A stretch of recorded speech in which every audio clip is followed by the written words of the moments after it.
ختم ہوا اور اب معزز اساتذہ کرام کے تاثرات پیش کرنے کے لیے سب سے پہلے دارالعلوم وقت کے استاد حضرت مولانا مفتی محمد اسد صاحب قاسمی دعوت برکاتہ ان سے بہت ہی ادب کے ساتھ درخواست کرتا ہوں کہ حضرت والا مختصر وقت میں اپنے تاثرات پیش فرمائیں۔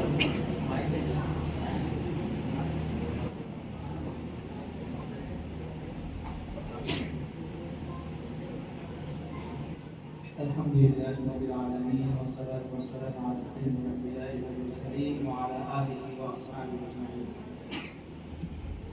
یہ مختصر سا پروگرام بچوں کا، بچے بھی مختصر ہیں اور ان کا پروگرام اسی کے اعتبار سے بہت مختصر رہا، لیکن بہت ہی عمدہ تھا الحمدللہ۔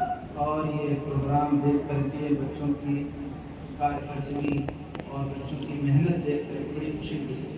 اللہ تعالیٰ مزید ترقیات عطا فرمائے۔ اور یہ بچوں نے جو کچھ آج آپ کے سامنے پیش کیا ہے، اگلے پروگرام میں انشاءاللہ اس سے بہت بہتر آپ دیکھیں گے، اس لیے کہ پہلی بار یہ بچے مائک پر کھڑے ہوئے ہیں اور اتنا اچھا انہوں نے بولا ہے، نہ بھولے ہیں نہ گھبرائے ہیں، تو یہ بہت بڑی کامیابی ہے۔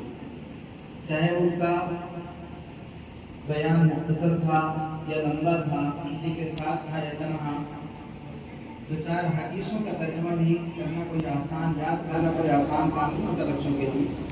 انہوں نے انگریزی میں اس کا ترجمہ بھی پیش کیا، یہ بڑی خوشی کی بات ہے۔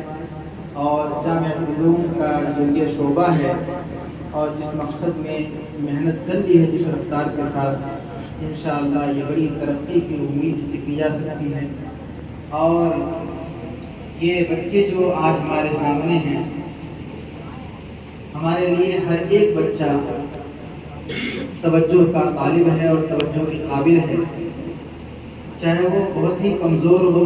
اگر کوئی کمزور بچہ ہے تو اس پر ہمیں زیادہ محنت کرنی ہے، کوئی اگر اچھا بچہ ہے، ذہین ہے، اس پر تھوڑی کم محنت ہوتی ہے، وہ خود کیچ کر لیتا ہے۔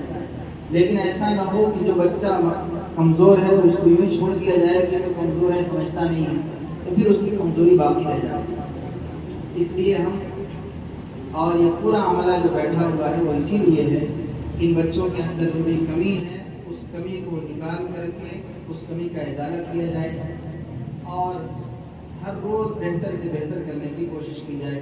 اللہ تبارک و تعالیٰ تمام لوگوں کی اس میں مدد فرمائے، اور جو لوگ اس میں لگے ہوئے ہیں، اساتذہ کرام ہیں، ذمہ داران ہیں، اللہ تعالیٰ اجر جزیل عطا فرمائے۔ السلام علیکم ورحمۃ اللہ وبرکاتہ۔ جزاکم اللہ، بہت بہت شکریہ۔